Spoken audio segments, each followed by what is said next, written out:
Welcome to the Dead Celebs podcast with your hosts, Brent Novak and Tana Satterley. For a complete list of all of the celebrities who died, please visit our Facebook page, the Dead Celebs Podcast.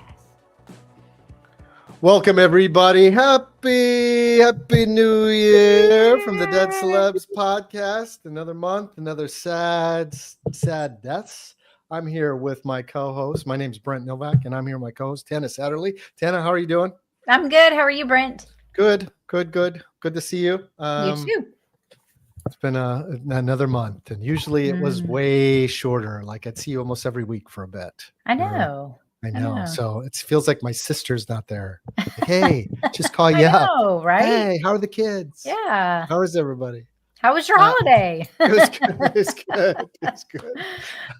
Yours too? Yeah. Good. Yeah. Pretty good. Good.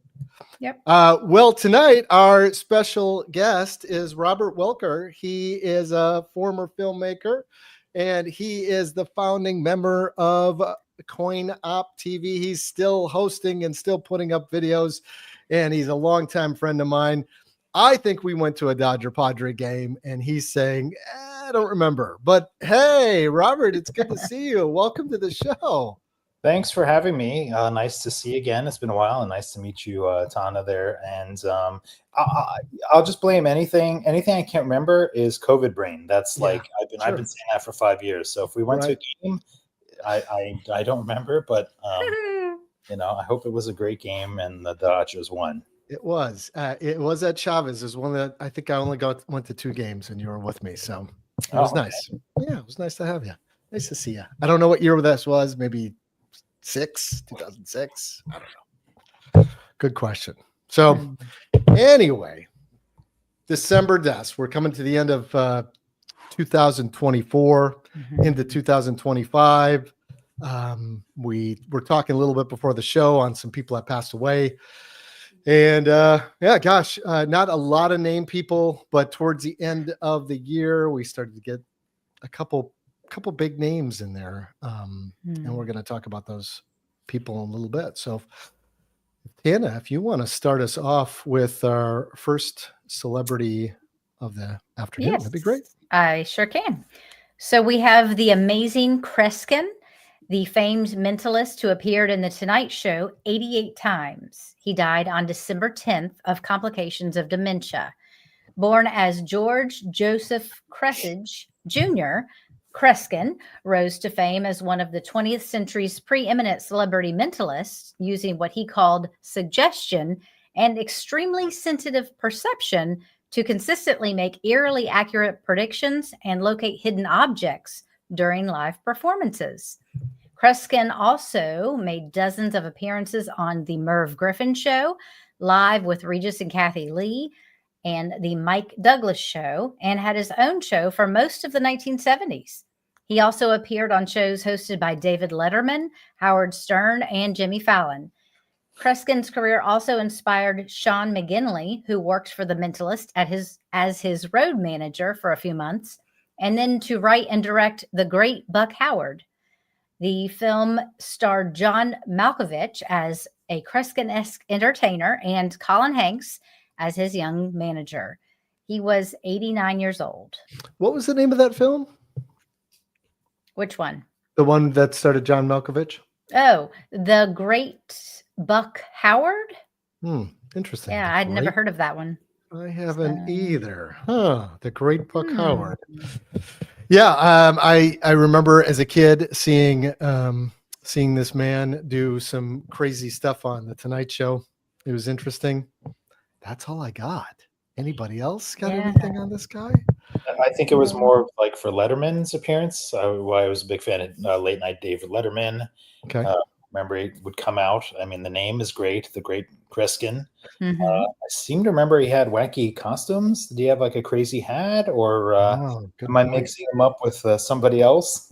Maybe. You absolutely could be. Crazy glasses. Did he? Well, there's some other pictures that I saw. Maybe he had a hat or something. Huh. Yeah. Wow. Well, it was the 70s, and we all kind of dressed kind of crazy. At least I did as a small toddler. It's a crazy. As a mentalist, did he read people's minds? Was that what it was? You know, everything that I read, he always made himself out to be an entertainer, and the power of suggestion. So he didn't really call himself a psychic. I don't know. I think there are probably some, I don't know, I hate to use the word magician tricks, but Sure. something he used, you know, Right. to help people think what they wanted to think. He helped people think. He helped people think. I don't know. He did a great job getting them to think.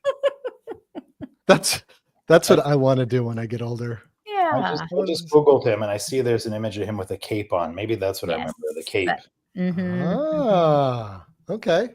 Yeah. Well, he's well, that's a good life. Nice long. Yeah. 89. Nice long life. 89. Yep. All right. Diane Delano, best known for playing rugged Alaska State Trooper Officer Barbara Semanski on Northern Exposure, died on December 13th of undisclosed type of cancer.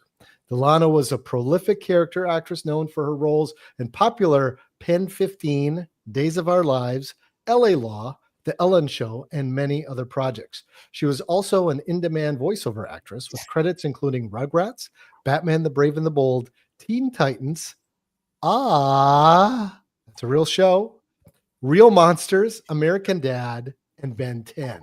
She was just 67. Young. Yeah. Very young. Yeah. I looking at her, she had changed drastically in her pictures. If you see the picture on the right, her younger photos are totally different. Did you notice that too, Tana? Yeah, I did notice that. Yeah. Yeah. Robert, you know anything about this lady? It's okay if you don't. Well, I am a fan of Days of Our Lives. I was looking at some of that. I think that she was there kind of recently on more recently. But I was thinking to myself when you were reading the bio, I grew up, I was like a Twin Peaks person, so I was never really into Northern Exposure because I looked at that as kind of a knockoff of Twin Peaks. Okay. So forgive me, but if and when I ever go back and experience Northern Exposure, I'll remember her, then. Yeah, I've never watched Northern Exposure either. Almost all those shows besides American Dad, I'm like, I've never watched any of these shows. I've never really been an LA Law guy. Yeah. Anybody else? No? Me neither. No. So. Well, maybe one of these days I'll just Northern Exposure for 13 hours straight or longer. I guess it's probably a 8-season show, isn't it? It was on for a while. Yeah, it was on for a while. Yeah, that's back when seasons were like 22 episodes. Yeah. So it's a big part of your life. Not like to watch Northern Stranger Exposure. Things now would be like, oh, I'm going to binge 7 episodes. I'm done over the weekend. Yeah. But I kind of like this the get to the point and do the story, right? That's my take on it anyway. Yeah. All right. Tana, up next, who do we have Ricky Henderson. Ricky Nelson Henley Henderson died on December 20th from complications of pneumonia. Nicknamed Man of Steel, Henderson was an American professional baseball player who played 25 seasons for 9 teams from 1979 to 2003, including 4 separate tenures with his original team, the Oakland Athletics. He is widely regarded as baseball's greatest leadoff hitter and base runner.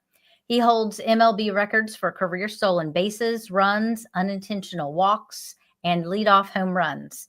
At the time of his last major league game in 2003, the 10-time American League All-Star ranked among the sport's top 100 home run hitters.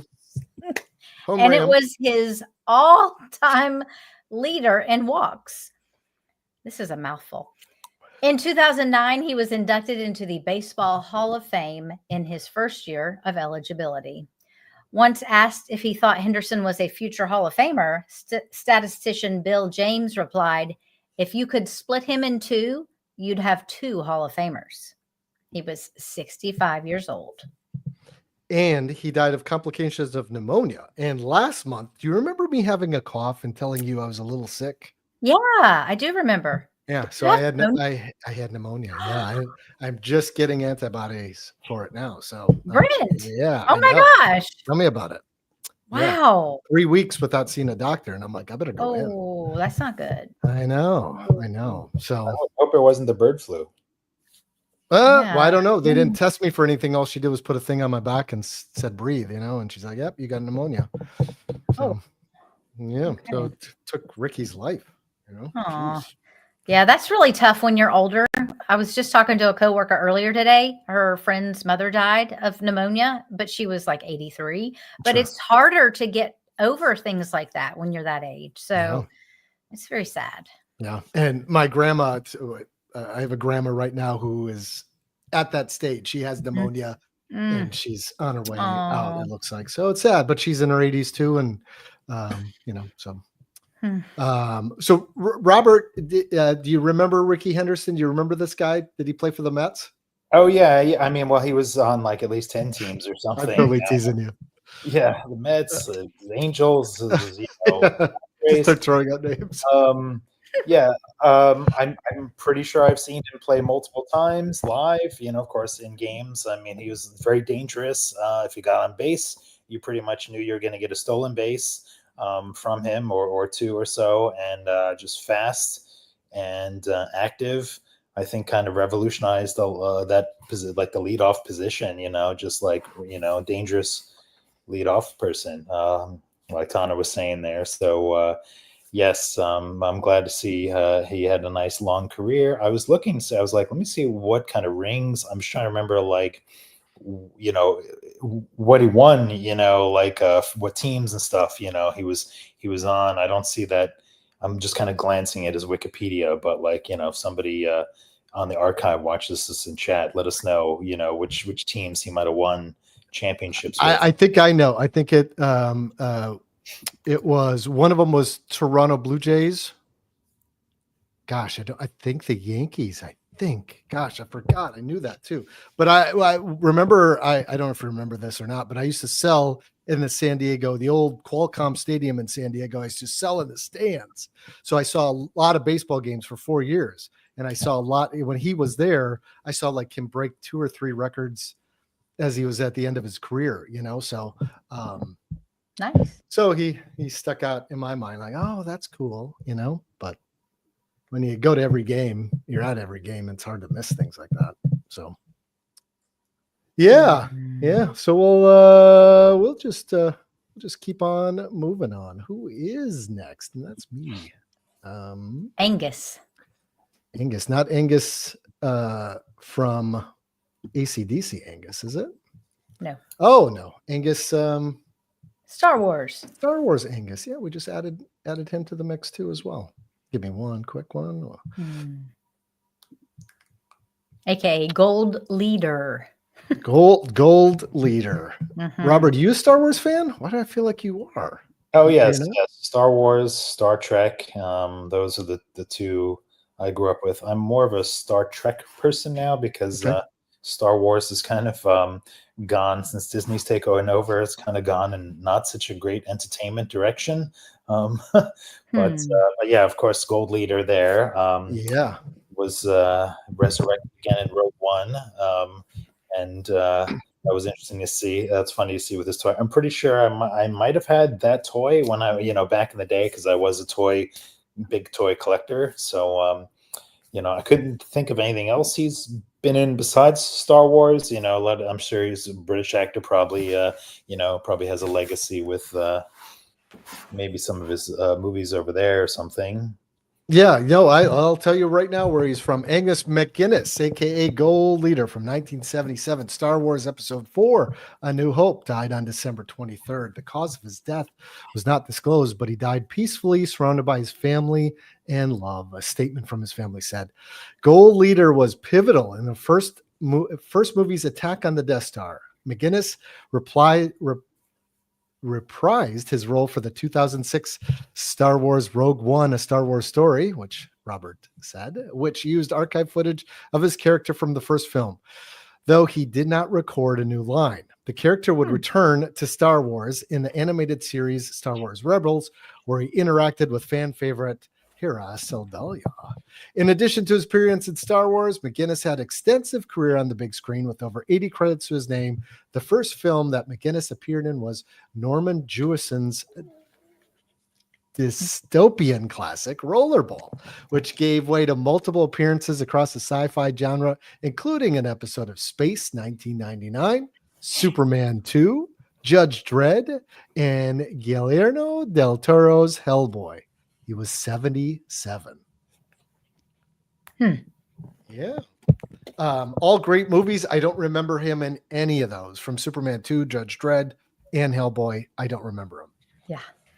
I've seen all those movies. I'm sure like if you showed me a screenshot of him in those movies, I might say like, oh, there's that person. Exactly. Exactly. I know. One piece of trivia. Yeah, let's hear it. He owned and ran Mama's, a pizza restaurant in Edinburgh, Scotland. Oh, that's nice. Yeah. Mama's. Is it still? I wonder if it's still open today. If I'm That's a ever in good question. Scotland, right? Check it out. Yeah. Well, that's it's a cool piece of history. Anyone who was in those first 3 Star Wars movies will definitely live forever. That's for sure. Yes. Well, not unless George Lucas CGI's you out of them. Again, like some of the puppets that didn't make it to the specialized versions. That's actually a good point. Even the new Star Wars that's out, the new one with the kids, Skeleton Crew. One of the bad guys is the Wolfman, who's in the original cut of Star Wars, or that character, not the character, but that species. But Lucas took him out, so it ties into the original Star Wars, but not the new screens or not the new movies. It's amazing. At least Spielberg had the when he redid stuff in E.T. with the guns to walkie-talkies. At least when they released it on physical media, they gave us both versions. But a lot of us diehard Star Wars fans are still sort of feel like we've been stabbed in the back by Lucas and his re-editing and reimagining of the 3 classic, New Hope, Empire, and Jedi. Right. So we're holding a hope that maybe someday there'll be like a box set with like, the complete box set. Something would be great. Yes, I totally agree. I had one last thing on that and I forgot it. Shoot. Oh, I have, I went out and bought the laser discs of all 3 of those movies. And that's the best quality you can watch the original movies on. How about that? I don't even have a laser disc player. I just have the laser discs. Where do you get a laser disc player? I mean, Amazon, I guess. eBay. eBay? Okay. Yeah. I had one and they shipped it broken. And so I got my money back. And then I'm like, do I really need one? No, probably not. But the cassette, the VHS collectors have made a little bit of a resurgence lately. So there's been a few movies they've been releasing on VHS. So you're not far away from like the Laserdisc resurgence coming back. Yeah, maybe people. Interesting. But I know it's the original cut. That's why I bought it. So. Gotcha. All right. Who is up next? Up next is Richard Perry, a music producer behind Carly Simon and Rod Stewart hits. He died on December 24th from cardiac arrest. Perry, a recipient of a 2015 Grammys Trustee Award, produced Simon's famed You Are So Vain and Rod Stewart's The Great American Songbook series.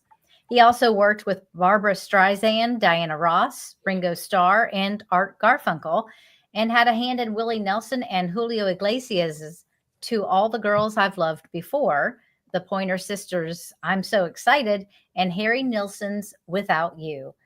Perry dated actress Jane Fonda for 8 years before they parted in 2017. He was 82. Some great songs. Mm-hmm. Yeah. And sadly, that's how I know him, was that picture there with Jane Fonda. Jane Fonda, yeah. Mm-hmm. So you didn't know who he was, but you knew Jane Fonda was with him, right? Yes. Mm-hmm. I can Well, see that. the producer behind the music. So Right. Not as popular. Yeah. Yeah. I've seen Yep. at my job where we shoot a lot of red carpet celebrity stuff, and I've edited and seen like a lot of him, but I didn't really know. I kind of knew his name and his face, but I didn't really know that he had produced a lot of these musical, legacy songs. And of course, Your Sylvain is still on my playlist pretty frequently. Yeah. When I get out of the shower and I'm looking in the mirror, that's like the first song that seems to pop up. But surprisingly, Jane Fonda is still alive and doesn't seem like she'll be making your podcast anytime soon. Health. I hope not. We're knocking on wood. Come on, Jane. Hold on for another 10. It's another 10. So we're moving on to the next person on our podcast tonight, and we're moving fairly quickly here, which is good. It's because I have nothing to say about any of these people. I apologize to you. No, hey, did you notice something about that we don't either? So don't feel bad. I do know this gentleman here. Yes, Greg Gumbel, the longtime CBS sportscaster known for his versatility as a host and a play-by-play commentator, died on December 27th of cancer. Gumbel was a familiar on-air presence for football and basketball fans who turned into CBS coverage of everything from in-season games to the March Madness tournament to the Super Bowl. At CBS, Gumbel became the first Black announcer to provide play-by-play for major U.S. sports championship game during Super Bowl 35 in 2001. Wow, I can't believe 2001 was the first time a Black play-by-play person. Wow. Gumbel is survived by his wife, Marcy, his daughter, Michelle, and a younger brother, veteran broadcast journalist, Brian Gumbel. He was 78. So I'm not a huge sports fan. Yeah. So I actually didn't know who he was, but I have heard of his brother, Brian Gumbel. So that's all I have to say about that. Okay. Well, I think what he's kind of known for me visually is his smile and like the little tiny gap in his teeth. And it's interesting that your picture you're showcasing is like a rare non-smile picture, because that was kind of his thing. He always just had like a pleasant, easygoing kind of face and smile, and seemed like he was easy to be around and soft-spoken. And also, is that woman behind him holding a lightsaber? Am I just like imagining that? I don't know. I think so. It's or it could just be a glare of some sort. That's what I was wondering too. Somebody, this looks like a body holding a lightsaber.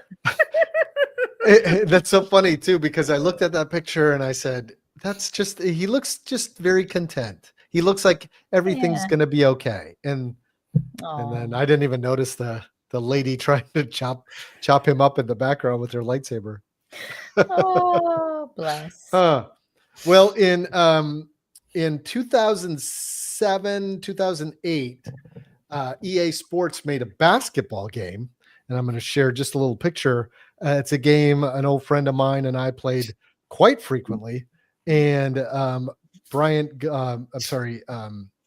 Gumbel was that right there. So he would do the halftime report of this video game and like tell you how the stats went and showed a couple highlights. It was pretty cool, So that's my young adult life, was playing that game.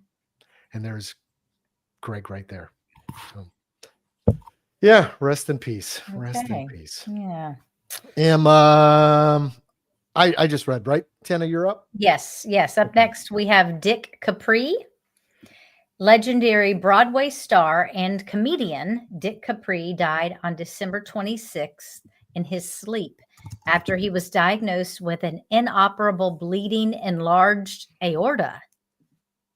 Born as Richard Capri in Reading, Pennsylvania, he rose to fame performing stand-up comedy in the 60s on shows including The Merv Griffin Show, The Ed Sullivan Show, before touring with Engelbert Humperdinck in 1973. Capri made his Broadway debut in 1991 with Catskills on Broadway, which ran for 14 months and toured nationally. He is also known for One Angry Man, Bittersweet Place, and They Still Call Me Bruce. He was 93. A stand-up comedian I don't know much about. He actually performed for 2 American presidents, Gerald Ford and George Bush. That's my only trivia on him. And not Jimmy Carter. That would have been a No. great tie-in, right? I know. It really would have. Out of the movies you listed, I have seen They Still Call Me Bruce. That's like a parody of Bruce Lee, a guy who looks like Bruce Lee. And it's, is it funny? Is it a good movie? I mean, when I was 12, when I saw it or something, it was hilarious. You know, there's a big conceit over like Bruce. It falls into like is it a Bruce-ploitation film or not? Bruce-ploitation is like Bruce Lee died at an early age, and a lot of people wanted to cash in on his fame, so they had like Bruce clones and stuff, and then they had Bruce parodies, which this was kind of more like a later Bruce parody. So if you're a hardcore Bruce-ploitation person or not, there'd be an argument whether or not what category that'd fall into. A very small amount of people who would hear that would be like, "Oh, I understand what Rob's talking about." It sort of ties into your channel with the kung fu movies. Well, and we did have a Bruce exploitation box set that was released in last year, so it kind of like that topic kind of rose to fame, and then on forums. People were sort of arguing like, well, how come you didn't include this in the box set? And then the producers were saying, well, we don't consider that a Bruce exploitation movie. That's like a Bruce parody. So that would be Bruce. Very it's like complicated. Making fun of Bruce Lee and not like, paying tribute to him or something. Right. Oh, interesting. Yeah. We always learn something new on the Dead Celeb podcast. Yeah, there's always a tidbit somewhere. Even if you don't think you bring anything to the show or you think you could bring more, dang it, you just brought something, Robert. And I appreciate I'm full of worthless. That's what I was talking about in the holidays or at Christmas. My sister was trying to give me some math question to rack my brain. I was like, I have no idea, but I can tell you how old some actresses are and who's the DP of, Citizen Kane or something. Sure, right. Random film things. Right. Oh my gosh, that's good. Am I up? I am yes, up. You right? are. All right. Woo! Mr. Charles. Let's get Mr. Charles up and then we'll talk about him a little bit. There he is. And not the biggest picture in the world. Hopefully I say his name right. Charles Shire, who directed hit comedies like Father of the Bride, died December 27th after a brief illness. His official cause of death has not been disclosed. The filmmaker co-wrote Smokey and the Bandit and Jack Nicholson's directorial debut, Going South. In the late 1970s, he co-wrote Private Benjamin along and married Nancy Meyers in 1980, and the couple received an Oscar nomination for Best Original Screenplay alongside their co-writer Harvey Miller. Shire and Meyers co-wrote a dozen more films together, including Shire's 1984 directorial debut, Irreconcilable Differences. Yes, and the hit Father of the Bride films. He also produced and co-wrote Meyers' directorial debut, a remake of The Parrot Trap, in 1998 before the couple divorced the following year. Shire later directed The Affair of the Necklace in 2001 and 2004's Alfie, and most recently helmed the 2022's The Noel Diary. He was 83. Tina, I feel like you have some sort of connection to some of these movies, or am I dreaming? Well, I mean, Father of the Bride. I mean, classic. I loved those movies. So no idea that he was the director, but I'm so thankful he was because they turned out beautiful. So they did. Robert, any takes on any of those flicks? Or those aren't your kung fu kind of movies, are they? No, I mean, I'm looking at his IMDb. I've seen like Baby Boom and Father of the Bride, and unfortunately, a lot of low ratings on his IMDb. I wish it looks like his highest rating thing was he did an Odd Couple episode. So that was peak there, but probably more familiar with the Nancy Meyers and her film legacy, with her dramas, comedy dramas and stuff, than his. So familiar with him, and looks like it looks like he had definitely a large scope of like different genres, like drama and comedy. So so that's always nice that he didn't stick to one lane. Yeah. One interesting tidbit. His father was one of the founders of the Directors Guild of America. I should really look up his father and see if he's got some better ratings on his films. Yeah. Well, and nobody look up my IMDb page ratings because I don't have a high weight. Hey, your shorts do all right. They're in the 7s. I just looked that up tonight. I wanted to see if you did any. Probably because it's only my best friends that voted for me, and that's it. You know what? It's interesting. Like I did a feature. My feature was like in the 7s. Like and then some people outside of the family watched, family and friends watched it, and they're like, "How is this a 7?" That was their review. Like, I was a 7.5. This is a 4 at best. Like, thank you. My little dog just woke up. He wanted to. Oh my gosh, that is a cute dog. Yeah. Is that real? Yeah. It's a little. He was just sleeping. Did you just say, is that real? Yeah. That is. I want one.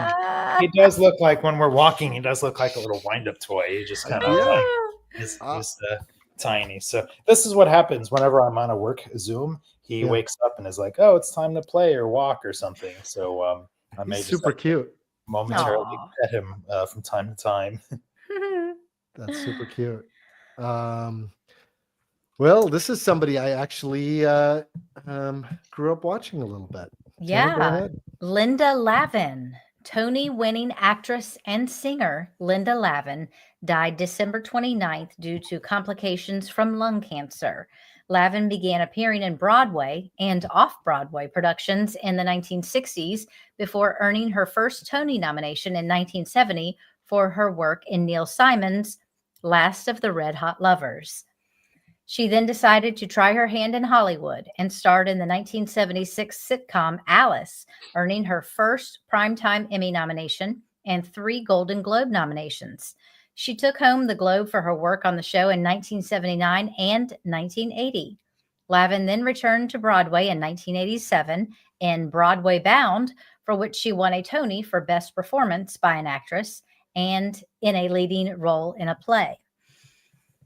She earned 4 more Tony nominations in 1998 for her work in The Diary of Anne Frank, in 2001 for The Tale of the Allergist's Wife, in 2010 for the Broadway revival of Collected Stories, and again in 2012 for The Lions.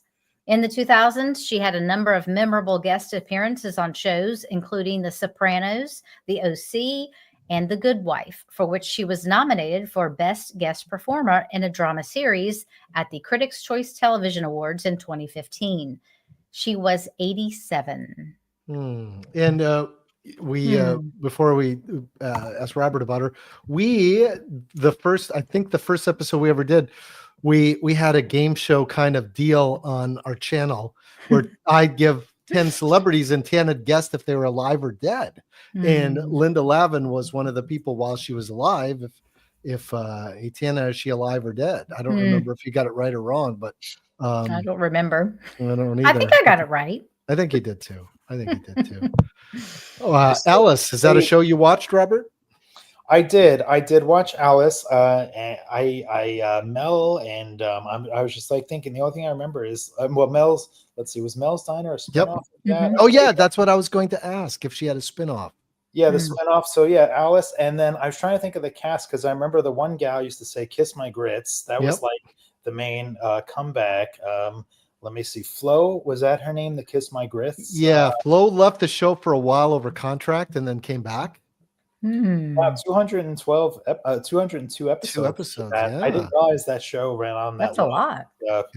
Yeah. I used to watch that as a kid. I mean, as a kid, it was like that. Three's Company, the Jeffersons, all that stuff in like the 80s. Back when I only had 3 stations on my TV to watch, I was very activated.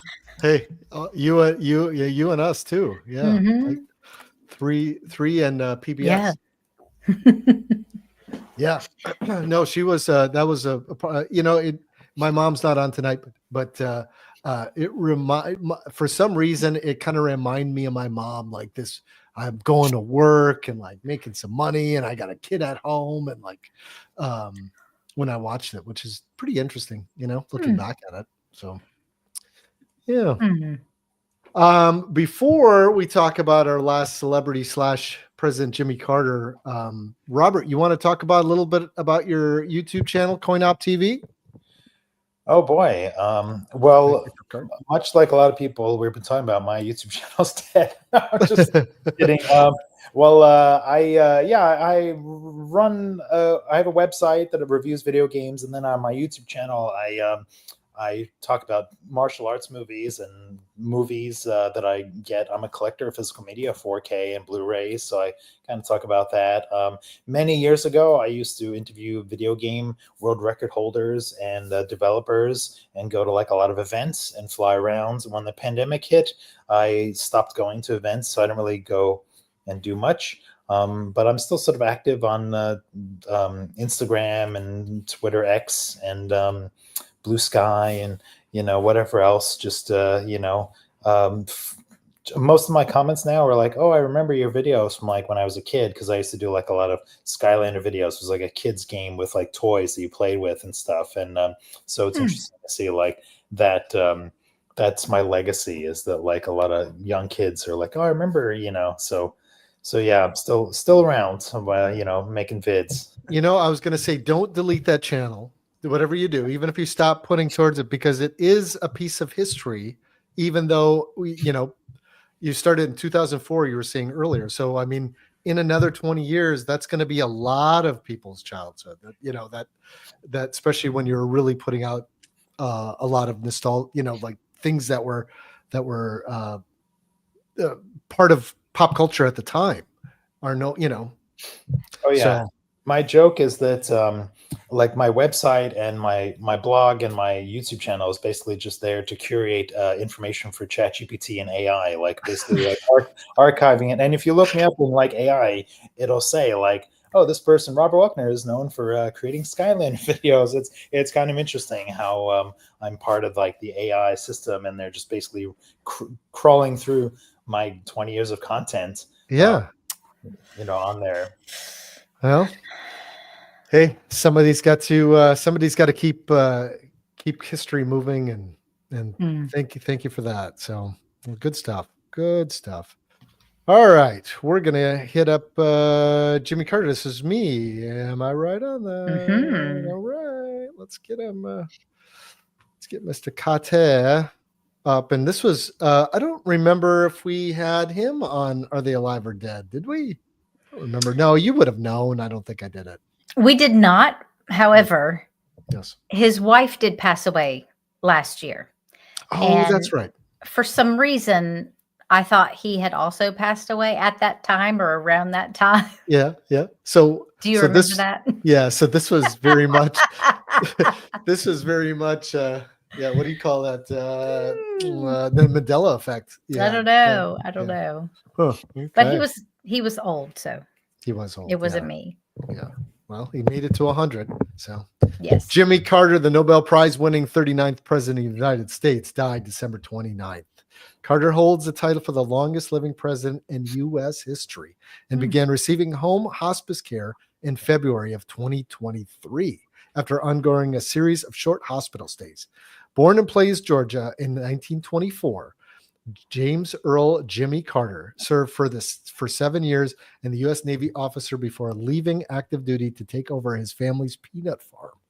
After returning home, the decorated officer spoke out against racism and segregation within the state before running for and winning a seat in the Georgia State Senate in 1962. After a failed bid to become Georgia's governor in 1966, Carter returned 4 years later and won the subsequent gubernatorial election. Is it? Okay. Election in 1970. That's a weird word, gubernatorial. Yeah. Very weird. Following his successful turn in which he was vocal prominent of the civil rights movement, Carter announced his run for the presidency and would go on to beat the then President Gerald Ford in 1976, becoming the first U.S. president to be elected from the South since before the Civil War. After his single term in office, he went on to dedicate his life to promoting peace and humanitarian efforts across the globe. He was 100. Thoughts on Mr. Jimmy Carter? Anybody? It's okay if you don't. President when I was born. Oh, nice. That's the only thing I can say. I don't know. Tana was just born. Well, Jimmy Carter. Yeah, I mean, he was a little before. I mean, I was around like a little baby back then. I think the earliest president I can think of is like Reagan for like being on TV and doing things, but clearly I know his name. I mean, I remember the most recent thing was when he was kind of wheeled out to vote and like or look at some tribute or something. So he's still doing things up until like his last days, I guess, which hopefully that'll be all of us as well. Yeah, that's all we can do is hope. Yeah. I've got a couple tidbits. Actually, the day he died, I was listening to an older podcast of it was about aliens and other things, but they're talking about presidents who talked about seeing a UFO, and they talks about Jimmy Carter, and it's an older podcast, and the guy said Jimmy Carter, who's still alive today at 99, and I'm like, Jimmy's still alive today? He is. Oh my gosh. That night I heard he died. Oh, wow. And a little bit of tidbit that I found not researching this, but other types of research, that the Iran-Contra affair, they from conspiracy theorist angle, held the people that were involved with the CIA, George Bush, who was vice president for Reagan, told Iran to hold the hostages until they got into office, so Reagan could look as the hero. So, true or not, I don't know. But remember, his vice president was the former head of CIA. So, I mean, if some negotiations happen, that's the way it's going to go, So, your video has just been demonetized for conspiracy theories on YouTube. Probably. Watch out. We're demonetized anyway. We get a cracker and a cookie. One Tana gets a cracker, I get a cookie. That's about it. So, oh goodness. Yeah. Oh well. Well, Robert, we appreciate the time that you took tonight and joining us. And it was a good show. We had a good time. Before we go, like, it's funny, you when you messaged me to say, hey Rob, can you be on the show, a couple weeks ago, I was in the middle of watching The Misfits, the 1961 John Huston show, and I kid you not, I was on my phone watching it because I heard it was like the last movie for like Clark Gable and stuff, and I was like what else is kind of significant? It's like the last movie for like Marilyn Monroe, one of the last ones for Montgomery Clift, and like you were like, oh yeah, I've got the show that like we talk about like dead celebrities and stuff, and I was like, well, that is really weird that I'm watching The Misfits and I'm literally like doom scrolling, like how who died, what Clark Gable died of, how old he was, like from that. So I just was like, oh, okay, that's a sign. It's a sign. Yeah. It's a sign. It's definitely a sign. Oh, well, that's good. Cool. Glad to have you on. Good seeing you. And if next time I'm in LA, we need to get together. I was actually in town in September too, but I was helping a friend on a project and it was pretty busy. But we definitely got to get together and get coffee or lunch or something. So. Oh yeah, sure. Like, let me know. And if we're on the East Coast, I'm in Charleston, Tana's in Myrtle Beach. So if you're ever in the East Coast, let us know. I mean, if it's not too far to drive, I'll come see you. No, I'm just kidding. Yeah, maybe when I become more of a traveling person. I haven't really traveled much since I don't, I used to promote. I mean, Brett and I used to be a filmmaker person. I had student films and I would fly around, go to film festivals, but not so much anymore. I don't really go to events since the pandemic. I haven't flown really much at all. I'm a homebody. Yeah. Well, hey, you know what? Do what makes you happy. That's all you can do. So. Yep. All right. Well, hopefully, if you watch this, you can like and subscribe. We're still kicking along. We got a show once a month, and that's kind of where we're at. Yeah. Tana, anything new with you before we close out? Anything you want to talk about, or? Well, not really, other than here in a few months, my first audiobook is coming out. So that's exciting. I'm still working on that, finishing it up. A good friend of mine is an author, and she asked me to narrate her first audiobook. So What's the name of the book? it's called The Tentative Knock, and it's part of the Surfside Beach series. It's a drama, fun. Yeah. This is me. I'm tentatively knocking. You're tentatively knocking. I don't know if I want to or not. Yeah. Yes. No, it's a great story and just fun, South, like beach living. It's a great book, and she's a good friend, and I've really enjoyed recording. Like, it's fun to do this. So yeah, that'll be coming out in a few months. I'll let you know. I am excited because I am an awful reader, but I would love to check it out from the audio perspective, especially hearing your voice too. So, well, thank you. Great. Yeah, absolutely. Well, that's it. If you want to reach us, I'm at Brent. My email is brent@dead-celebs. Tana can be found at Tana, Tana, at dead-celebs.com. And we will give a $25 gift card to your favorite restaurant if you send Tana an email, because she still has never gotten one. So is that true? I'm true, right? Still true. No emails. Okay. I know. All right. Well, hey, YouTube's fun. All right. Well, thanks. We've got a little exiting video. Robert, stay on, and we'll chit chat a little bit when we're off. Thanks, everybody. Happy New Year. Happy New Year. Hopefully our shows stay short all year long, and everybody has a healthy, safe New Year. Thanks again. Yes. Check out our sister podcast, Talk Murder to Me. Step into the captivating world of true crime with an unexpected twist of humor.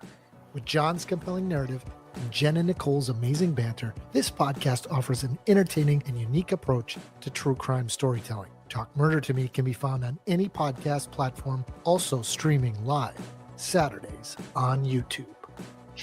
For a legal disclaimer, please visit www.dead-celebs.com. The Actor Factor brings the industry knowledge to you firsthand from professionals, including working actors, directors, managers, and more. Find it anywhere podcasts are streamed. If you are struggling with thoughts of suicide, please reach out. Help is available. Dial 988 for the Suicide and Crisis Lifeline.